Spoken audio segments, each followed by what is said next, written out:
Hello, everyone. Welcome back to another episode of Integrative Wellness Radio. I have my lovely, lovely friend Nerissa here, and we're very excited to be talking about her most recent journey with her health.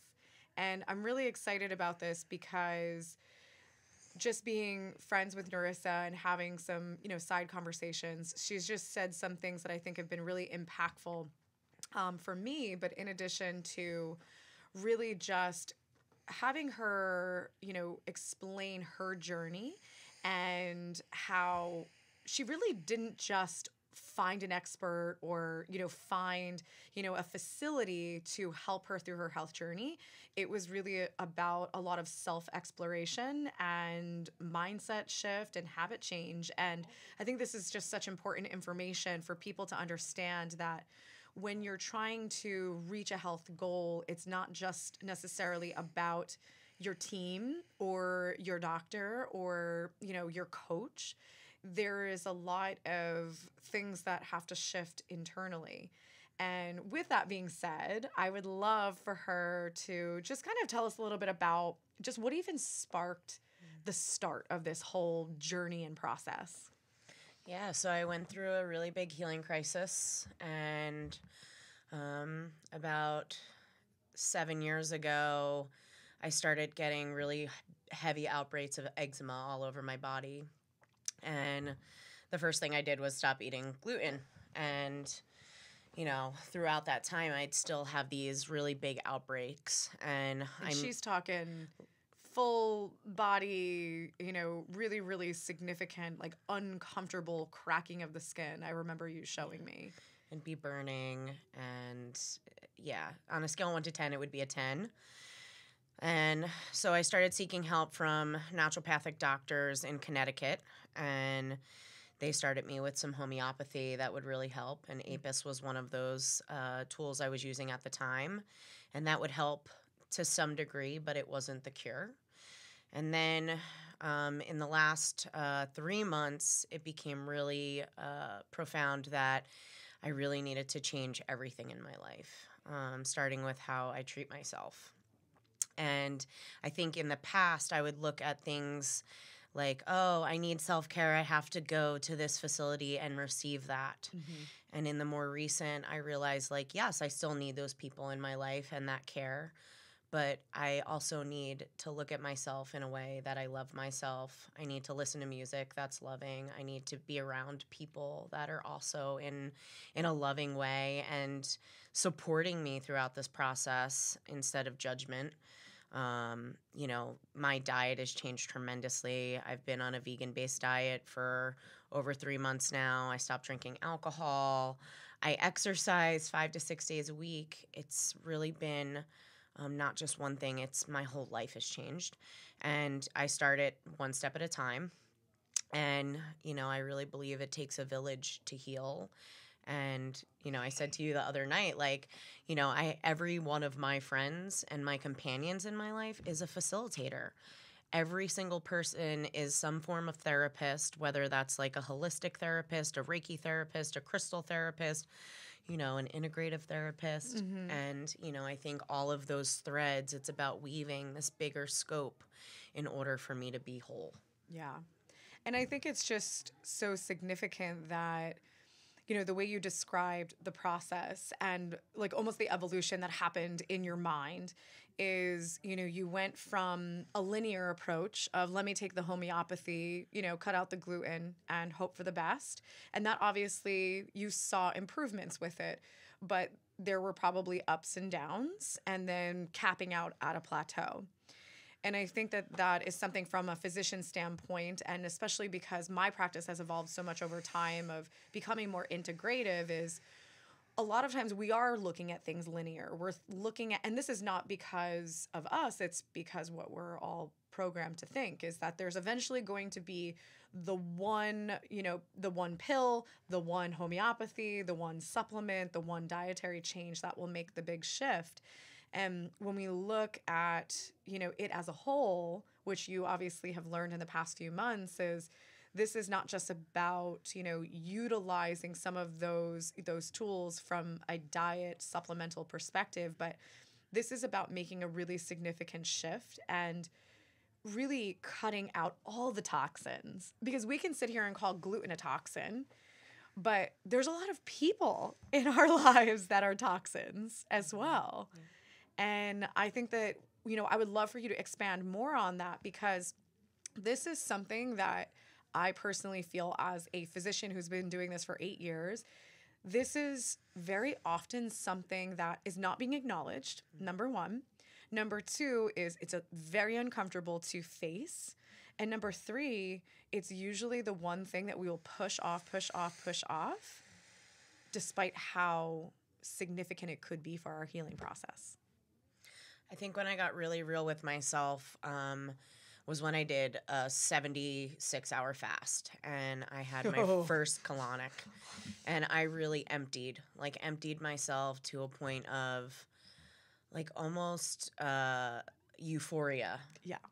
Where that's why this came out. Yeah, and I was high. I was high off of being empty, and at that time I was I could hear more clearly what my needs were for myself, and I would check in about them, how is this relationship affecting my healing process? And I would name someone, and it would be a very clear response of that person is affecting your healing process in this way, which was, say, depression or judgment or narcissism, or it could be any emotion, right? But at the end of the day, when I was so clear, it was so easy to actually hear myself and what my needs were. And I also think because I cleared so much space for myself, it was then a process of okay, Nerissa, what do you want and what are your needs now? And I would literally find myself in the grocery store just asking myself, what do you need today? And I know that sounds silly, but at the same time, it's we're always so separate from that. It's oh my God, I got to prepare 6 meals this week. It's going to be chicken and this and this and this and this, instead of really just taking the time to relax into what we need now in this very moment. Yeah. And I think that is also the big piece for me with positive relationships, is that it's in this moment I can honestly say this is a healthy relationship I'm in with myself, and that makes it really easy for me to show up in this moment. And I think in the past it was I would fill myself with these mindless relationships because I needed to keep filling myself with something. And I think toxic people can look a lot of different ways in your life, and I think it's all a reflection of where you are as a person. And I think when you really start to peel back the layers of what you want and what your needs are, you start to see yourself in a much different way. And in my case, I started falling in love with myself for the first time, in 36 years. Instead of feeling like you need it from an external source. Exactly. Oh, I need this person to love me. It's no, I can love myself just the way I am, and I am enough. And it just started opening up a lot of gateways for me as far as what healthy relationships are and how I want to feed them. Well, and I think the way you described, going through the fast and, being able to finally hear yourself and be honest with yourself is, it's not that everyone needs to go and do a 76-hour fast to get to that point. For sure. But so many of us never, ever, ever carve out the time to even sit down and reflect and think and take the cell phone and put it away and put the laptop away and close the emails and get away from the kids and get away from the spouse. And, we don't do that. And we're in such a connected world. It's so easy to play the comparison game, get on social media, distract ourselves. We live in a world of entertainment. There is a million avenues you can go to avoid the taking time for yourself, the self-reflection. And when we can do that, there's such a power in it, clearly, with what you're describing, is being able to truly just ask yourself, what do I want? And be okay with whatever the answer is. Because we also shift, especially as females, into, oh, that's selfish. Oh, I can't do that because I have kids. They have to come first. My spouse has to come first. My family has to come first. I got to take care of everybody. Can't take care of myself. I got to take care of everybody else.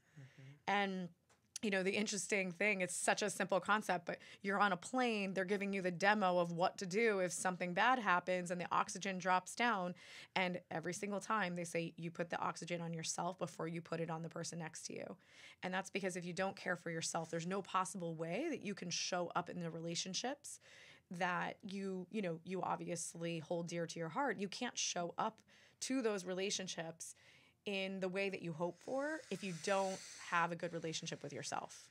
I agree. And I also think it makes it really easy when you do show up to those facilitators because you're in such a clear space that it's like, oh, now we can talk about what I really need instead of expecting this person to heal me. And when Nerissa says facilitators, she means like healers. That's her name that she loves. Yeah. I mean, I am a healer. I've been doing some scope of healing for over 15 years of my life. I'm a crystal resonance therapist and a Reiki practitioner, amongst the many other hats I wear. And, even as a bartender, I'm tending to people's experiences. So that is a facilitator. That is a healer. People are coming to get some form of energy, and that looks a million different ways. But at the end of the day, it's like, how I choose to carry myself is also a reflection of the people that come in, and like, that's probably part of the reason I met you when I did in my life, and in my journey, because it was like I was reflecting things that were in alignment with you and your character. Yes. Well, you're pretty awesome too. I agree. We're both really great. This is like normal parts of our conversations. We're like, no, you're awesome. You're awesome. Yeah, for sure. So I want to circle back to diet as well, because you mentioned about a vegan diet. And, one thing that I want you to kind of explore and explain a little bit more about why that felt right for you.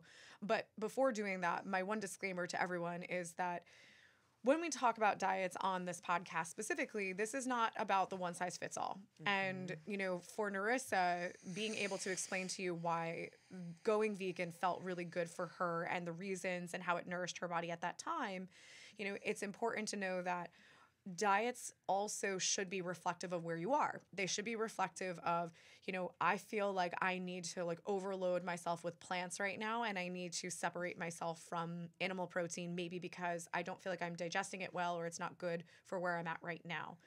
But we get really stuck with the identity of certain types of diets, and we stay with them long term, and we lose the ability to listen to our bodies.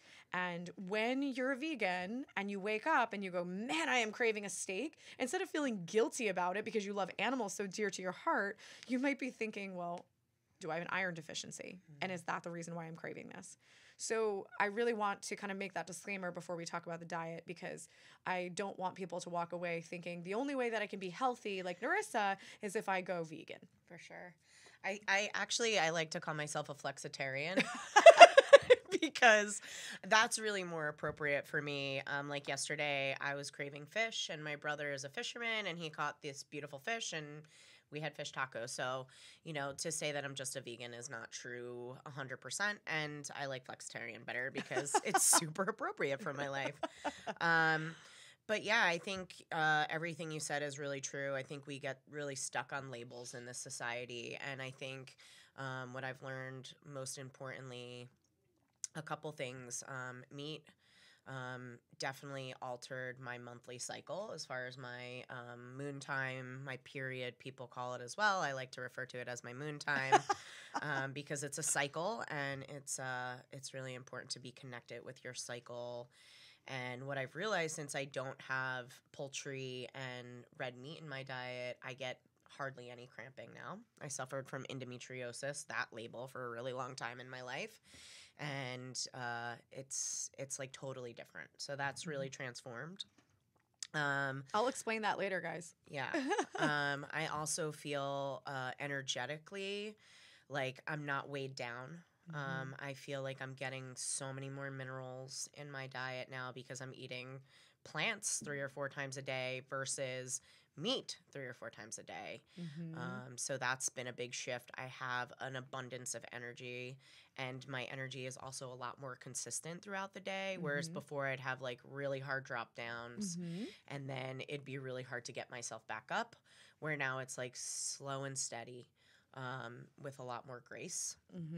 I think the other thing that I've really realized is how much it's affected my skin, my hair. You know, I mean, Nicole, you saw me a couple months back, and, you know, my skin was in really bad shape. And I can honestly say, looking at you today, like, I'm proud of this change. It is completely different. You know, if you saw before and after, like, you kind of creak inside with, like, how was I living with this for so long? And now it's like, wow, like, I can touch my skin and it feels like skin. Yeah. So, yeah, I mean, everything, if there's like, oh, well, I don't know about this vegan diet or this flexitarian diet, it's like, well, everything, the proof is in the pudding, right? It's like I can sit here. I'm also almost 80 pounds lighter than I was 3 months ago, or really back in June, I guess. I weighed 247 pounds. Today I sit here 170 pounds, you know, so just that transition. But it's not just the diet, it's also the exercise. You know, back in June when I quit drinking alcohol, I started walking, and I would just do like whatever I could that day. And, you know, that shifted to like where I'm running 3 miles almost every other day. And I do yoga now. It's like, it's not just one thing, I think, but the diet has taught me more than anything is that less is more. The more veggies, the better I feel. Yep. And it's probably things that you've just been missing for so long as well. Is like giving your body those nutrients. Your body is like, oh my gosh, I haven't had this for so long. But, you know, it's interesting because, like, coming from, like, the scientific perspective of just even some of the things that you're saying is, you know, with where your body was at, you know, and I saw her skin was, like we said, it was pretty extreme. It was like, I was able to look at it and be like, you must be in pain.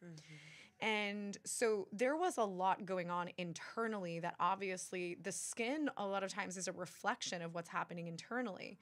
So for you, like making some of the shifts, so first of all, cutting out alcohol is going to then take so much stress off of the pancreas and be able to stabilize the blood sugar, and your blood is running throughout your entire body, and your blood health is very reflective of your skin. So we have that piece. And then secondarily is shifting into, you know, doing more plants, getting away from the meat, is when our bodies are inflamed and, you know, our diet isn't the best and, you know, we're kind of just like having these ups and downs with our health, your digestion can slow down, and it can be a lot more difficult for you to break down something like animal protein.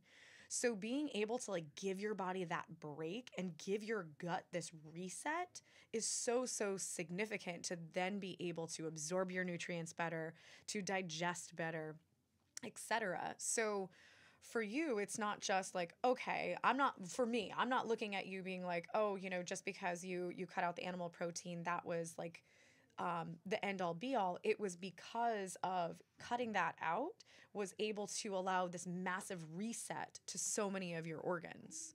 Yeah, and I think too, it was like, it wasn't just that, it was grains too. I cut out all grains. I cut out any kind of rice, corn, all kinds of wheat grain. And I also cut out sugar 100%. And because that, my body started to metabolize the fat and get away from eating the carbohydrates and the sugars that it normally would. And I know you've been talking about this a lot, like in the recent, like, you know, just because your body shifted, like what makes it shift into a fat eating source versus before it was just burning sugar and carbohydrates all the time, which was leaving me swollen. Well, and I'm glad you say carbohydrates too, because so many people just think of sugar being bad and they're not thinking about rice, and they're not thinking about even potatoes. They're not thinking about those pieces of the puzzle. We kind of think like, oh, if I had a big bowl of pasta, that probably wasn't too great. But, you know, your big, huge bowl of quinoa that you eat every day, or your big, huge bowl of rice, like you still potentially are spiking your blood sugar, you know, on a consistent basis. And that actually kind of brings me to talking about your energy levels and how that shifted. So if you're constantly running in the glucose burning state because of the sugar in the diet, because of the alcohol, because of, the carbohydrates, the grains, etc., then you're going to your brain will only use so much of that glucose. And then you just have a bunch of floating glucose in the body, which then starts to have a negative effect and will definitely compromise your brain, which is going to make you fatigued and foggy. So, and I know that you're like, I just feel like the fog is lifted. My energy is completely different, which now is also allowing you to be more motivated to do the exercise. So at the end of the day, it's such a cycle. And when we're in the negative cycle, this is the reason why, we eat bad. And because we have the cravings, because everything internally is off, we eat the bad stuff, then we feel tired and foggy and moody, and then we don't want to work out, and then we just kind of perpetuate the cycle. You don't work out, you don't have any endorphins, you're not burning any fat, you start to look in the mirror and be like, oh, I look like crap, and then you're like, I'll drink a glass of wine to numb the pain. Yeah, exactly, and that's what my life was for a really long time, until I really took responsibility for myself and the level of care that it needed. Yeah. And, I think it's funny, a lot of people obviously have noticed this big transition in me, and they're like, what are you doing? And it's like, well, how much time do you have? Yeah. Because it's like, it's not one thing. Exactly. It's everything.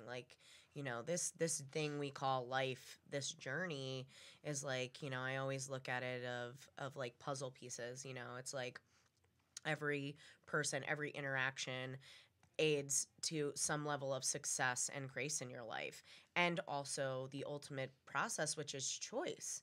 And it's so much of the time we give our energy and our practices to not the right choices.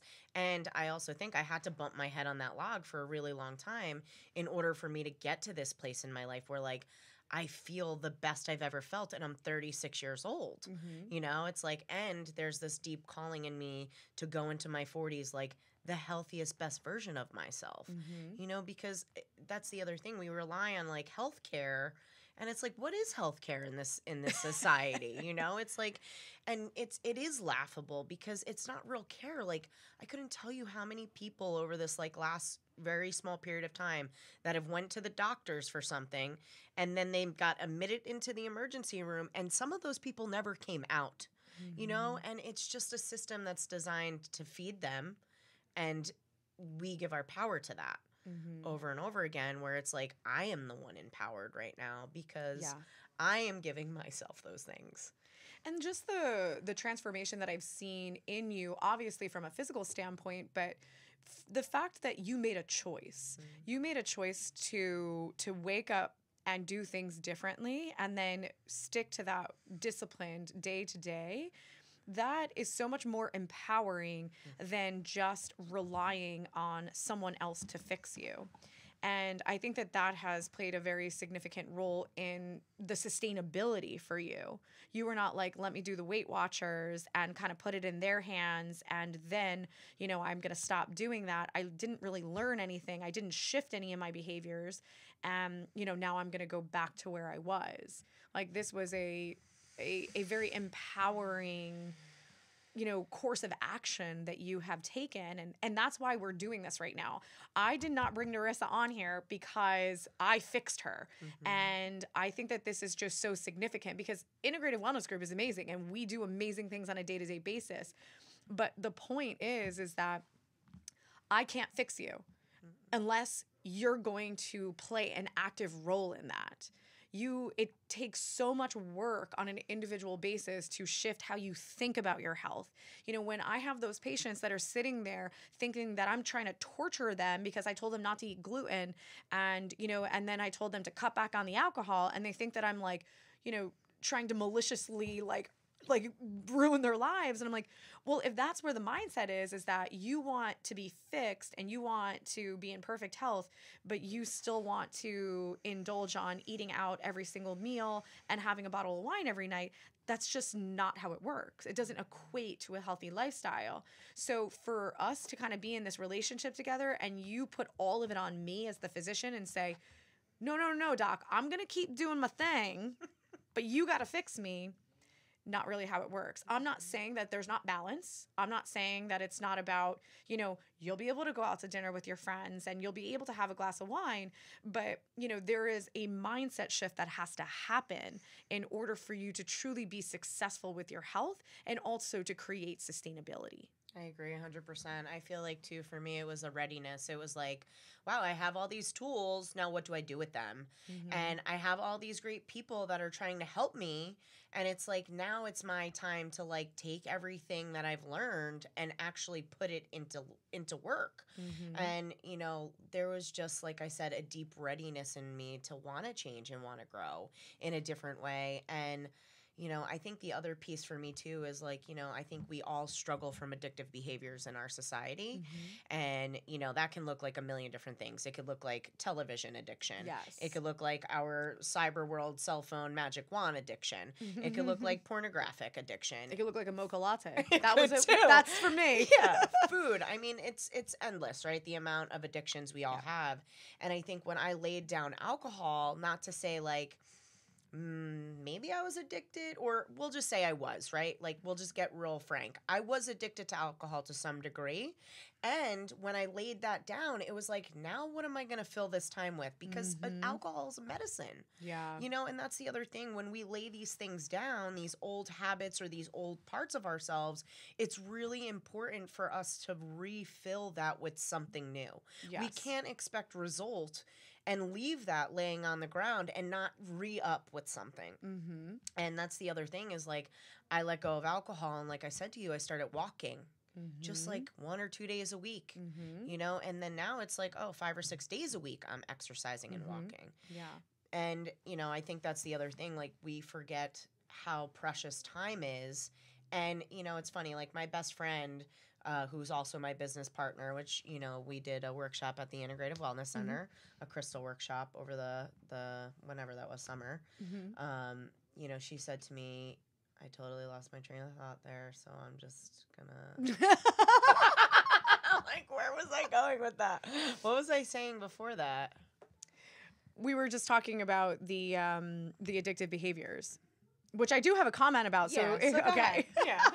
So we're just going to go there. We'll just let that one fly away. Well, what I was like thinking too is a lot of my education that I do when it comes to the addictive behaviors is helping people to understand that, when you're trying to overcome addiction, some people can overcome it and some people it's really, really difficult. So really, like, there's two parts to the puzzle here. And I think this is just so important to shed light on, is that you can have an actual brain imbalance. You can have a massive dopamine deficiency, which is going to keep you circling back to the addiction. And that is the case for many, many people. But then there's also what you described is you can have, the chemical dependency because your dopamine is low. So then you go for that glass of wine or that martini or the video game or whatever it is, and it gives you that temporary dopamine high, which is going to then make you feel good. But unfortunately, it's temporary. So then it drops back down, which is why you go for that same substance again. But at the end of the day, depending on what it is for you, there's obviously a habitual component to this.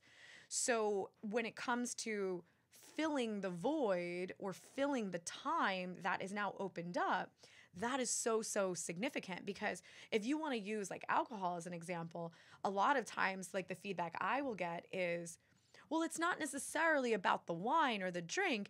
It's the fact that I like to go out and I like to disconnect and I like to be in that environment. And I know that I can personally relate to this. Is I found myself, wanting to just like, if I'm home, I'm on the internet, I'm on my computer, I'm working, I'm doing something. So I'm like, let me go, and I'll like, that's my way of disconnecting.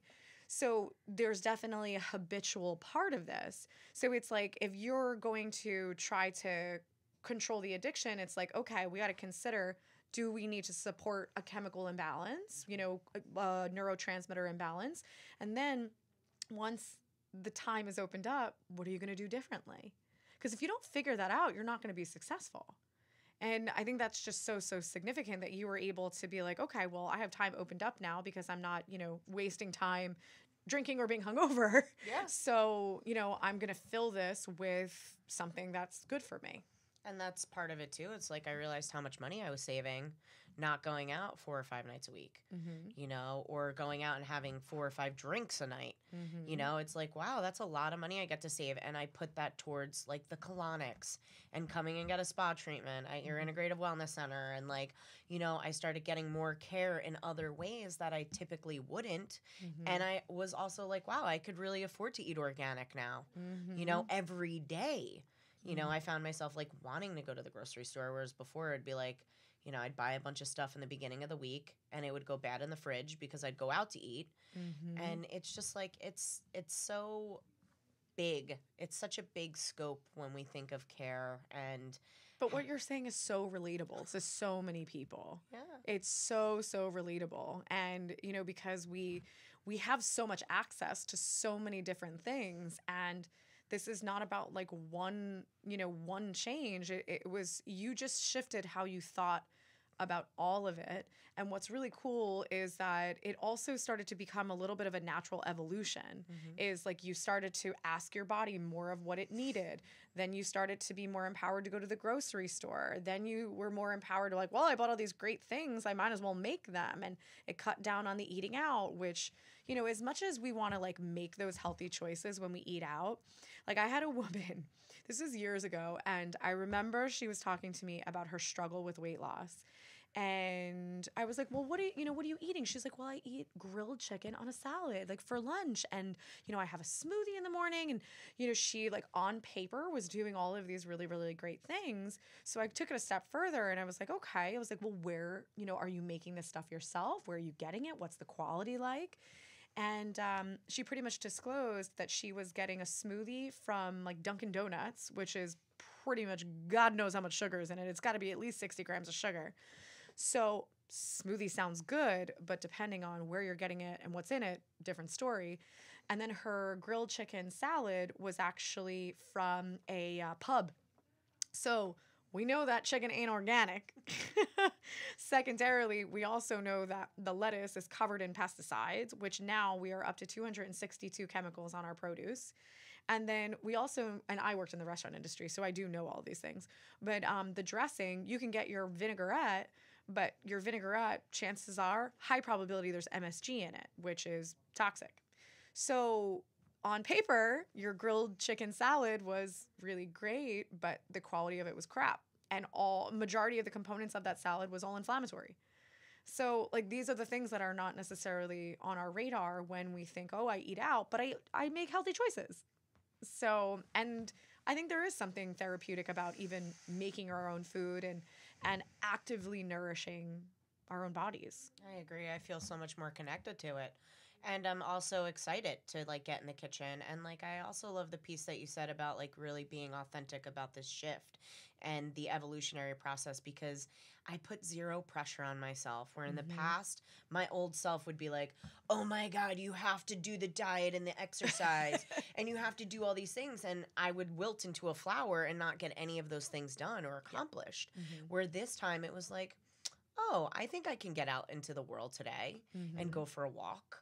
I think I can do that. And I would, and I'd show up. And, you know, then it evolved into the next thing, right? And like now I told you, like I run like 3 miles every other day, you know? And I think too, it's like the amount of pressure we all put on ourselves in society literally wilts us into flowers. And it's like it takes us out of our authentic self.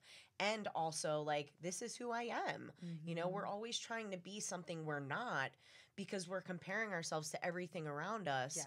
When at the end of the day, like instead of comparing myself to say someone like you, because you're just in front of me right now, I can just share this moment and be really happy with who I am and know that that's reflected in you, you know, instead of being like, oh, I wish I was more like Dr. Nicole.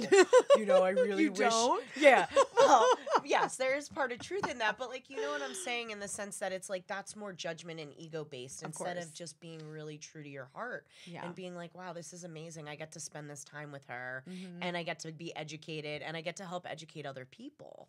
And yeah, I think it's so it's so good. It's so good. And like, I just feel like a different person, you know, and like even people will say to me like, Nerissa, like, you're so different now. Like, what is so different about you? And it's like everything. Well, let's actually go to the flip side of that, because you are so different. So like, just share with people, because I know that some people will fear making these strides and taking these steps because they are scared of how their relationships can change, because some of them will change in a really positive way, and then you might find that there are certain people in your life that are not serving you anymore. So I would love for you to just kind of briefly share about that reflection and how, you know, how you kind of handled some of that. With a lot of grace and compassion, and you know, with a lot of love. And I think at the end of the day, I think, you know, all people come into your life for a reason. And I think for me specifically, what I realized is my level of depression and dysfunction was not serving me or my partnerships at that time. And I think it takes a lot of courage to tell someone that you really care about that you can't be with them anymore. And it takes a lot of strength of character. But the other side of that is most people stay because they're comfortable, because they know like this is good and there's nothing really wrong. Like there was nothing really wrong, so to speak. But it's like my soul was like, this isn't for you anymore. Like it's time to lay that down in order for you to And I think that's a key thing is, you know, it's not that that person, you know, wasn't good for you the whole time. It's just maybe where you are now and where you're going, things, you just need different things. 100%. Yeah. And I think no matter what, you can still do that with grace and ease in your life and a lot of love without doing it like my old self would have been a tyrant, would have like, you know, smashed things and been angry and abusive, because that's who I was being to myself, angry and abusive. And the second that that switch went on to like, oh, I can be more graceful and more loving and kind and caring to myself, I was able to do that for others. And, you know, I feel like in relationships, whatever the partnership is, you know, it's a matter of who's waking up to the fact that this no longer serves either of us. And one person may not be ready to admit that, but I think even in my experiences with some of those relationships that I've laid down, I've watched them progress and I've watched them blossom in their own way. Yeah. And whether they're ready to admit that or not, I still can see the changes happening in them as well. And all of my relationships are much different now. I think that's really significant that you say that, because, you know, one of the methods that Dr. Nick, my husband, does at Integrative Wellness Group is the DiMartini method. And, you know, when he's doing this method, he's taking people through different events that they presume to be very, very traumatic, very negative. And sometimes it is this person left me, or this relationship ended, or this person, you know, moved on. And there's usually a lot of negativity around it and a lot of resentment around it. And the whole purpose of the method is to really kind of like unravel all aspects of it, because there's always going to be good with bad, because everything is always in balance. That's actually physics. And what often is found is that the event that they presume to be the most horrible thing ever, that completely had only negatives and no positives, they realize how that actually completely shifted the trajectory of their life, that ended up allowing them to be where they are today, or they, you know, met someone else, or they got the different job, or whatever the case may be. But sometimes we're not always reflecting back on the scenario to really be able to see the positives that came out of it. So I think that it's really empowering with what you're saying, is that, you know, when you have these uncomfortable conversations, it's not always that the other person is going to get it at that moment. But no matter what, if one person is not feeling congruent anymore, chances are the other person is as well, but they're not willing to admit it. The energy is energy. You're always going to feel that. And there's always going to be that transfer. A lot of times we're just designed to ignore that. We're designed to ignore our gut feeling, to ignore that energetic transfer, and just keep doing what we're supposed to do, or what we think the other person wants us to do, etc. So, you know, when you're making these shifts, we could easily say, oh, I'm being selfish because, nothing was wrong, but, I've moved on and I need to do my thing. But in reality, it's, you could easily be doing them a service, but you might not realize it within that moment, or they might not realize it within that moment. Yeah, when you talk about this, I keep getting the thread of grief. It's like people think of grief as like somebody died, I have to grieve. But it's like throughout my life, I'm going to have to keep grieving. I'm still grieving my old self, on day-to-day basis. Yes. But it's true. It's like, because I'm changing so fast. And there's parts of me that it's like, oh my God, do I really miss that? Like, do I miss that person or that thing? And it's like, no, you just have to grieve more, Nerissa. Like, you need to lay down a little bit deeper what that was. And, I think for me, like, grief is so layered, and I'm sure you could touch a little bit upon this, but like, it's like the first level of grief is like sadness, right? It's like we go right into like depression mode, like I'm gonna cry every day, like need boxes of tissues by my bedside. Yes. And then it's like the next level of grief for me is anger. It's like, oh my God, how did this person just leave me after all this time and space? And I thought they loved me. I thought we were gonna spend our life together. And then it's like, when you lay some more of that anger down, it's like then the next level appears, and it's like, oh, now I have a little bit more clarity, like you were touching upon, like now maybe I can see the lesson, right? Like, because there's no bad or good. It's just a matter of what you're ready to learn throughout that person or that experience. So then it's like the next part of grief is that. It's like, oh, well, what's the lesson? I laid a lot more anger and sadness and depression down. Now I can kind of see more clearly of like, wow, that was a good thing that happened. And then it's like, and then you might go through that cycle of grief again, just like, the moon teaches us that like nothing's ever done or complete. It just comes in cycles, Yes. And it's a matter for me with this specific thing, grief, that we're talking about, is that the next cycle might be a little easier and a little bit more less stuff that I have to lay down, but there's still going to be some level of grief that I have to go through. And like, even with all of these changes, like I said, it's like, I just bought a new house. Like, I'm literally leaving this old self 110% behind it. And I'm like stepping into this whole new life, into this whole new person. And it's like, it's natural fear is going to come up. And, that's been something like in these last couple of weeks, like that have been coming up a lot, like fear of failure, fear of not being good enough. And just because I'm like living this great life doesn't mean that those things still can't penetrate me. Course. And I also have a different level of emotional intelligence right now because I'm so clear to be able to work through this stuff in a different way. And also be able to like say to you, like, hey, fear's coming up, Dr. Nicole. Do you have any good tools for me to work through this right now? And you might give me something that I need in that time, but I don't expect you to heal the fear inside of me. Of course. But I think it's significant with what you're saying is that, there's always going to be things that come up, and I think that we need to get out of the mindset that our lives are just going to be like they're going to be perfect, and we're never going to have stress come up, and we're going to have a world with peace and no war. And because at the end of the day, it's all about balance. There's always going to be good with the bad. There's always going to be peace with war with peace, and we have to kind of embrace that and just be able to teach ourselves different coping mechanisms. And being able to step into these scenarios differently, handle them differently, think about them differently, be able to, learn the lessons and not necessarily classify it as, oh, I have bad luck, or, bad things happen to good people. And at the end of the day, there is another side of that. There are good things happening to you that you're probably just not acknowledging.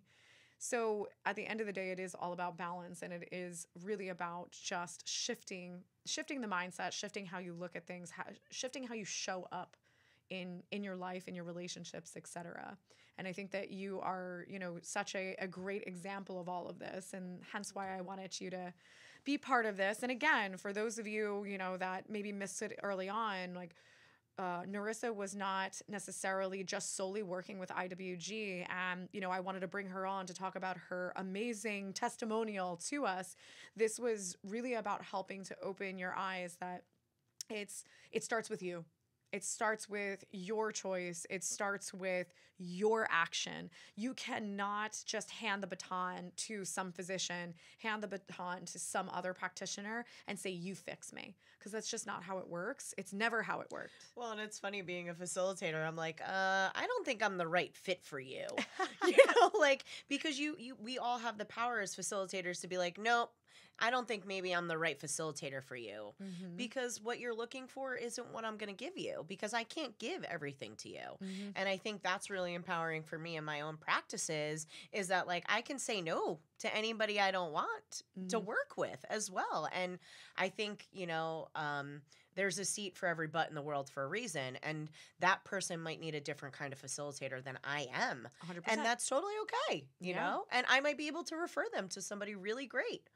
But I think at the end of the day, that's something that's really important for me in my practice, that like a lot of people have taught me, is like, you can say no at any time to someone who's looking for more than what you have to offer, or just, an energy sucker, because those people for me are like energy suckers. It's like, like one of the most profound things somebody told me is like, the brain is on the table. The intelligent person is on the table when you're working on them. You don't have to do anything more than just listen to what is needed at the time. But it's like when somebody's getting a session with me, it's like, that's the genius. I just have to clear the way in order for them to be full in themselves, And I love thinking in terms of that. It's like, we all have a deep innate intelligence in us, and it's a matter of really connecting with that. And that's what I'm doing, and it also makes me a much better facilitator because I've went through this healing process. And I think it's just huge, talking about facilitators. Again, she means like practitioners. And, we always seek out the specialist. We seek out the expert. We seek out the one person who knows our condition the best. And, at the end of the day, when you're talking about healing, as we know, after this podcast, it's deeper than that. And it's about, being able to feel your healing start just by, interacting with these, these healers, these facilitators, these, your team of people. And it's not just about, necessarily, oh, they're the expert in the one thing that I have going on. Because chances are, number one, is you have various things going on.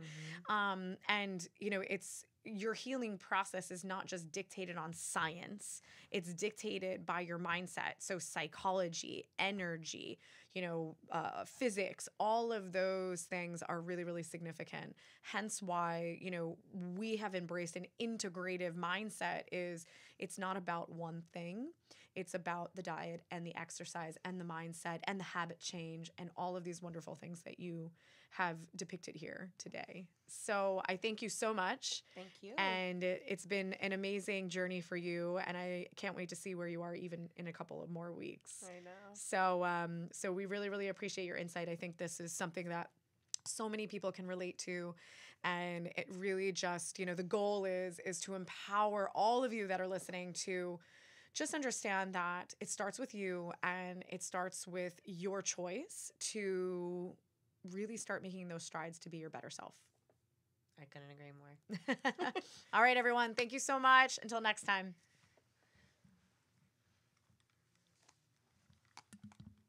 Get it, girl.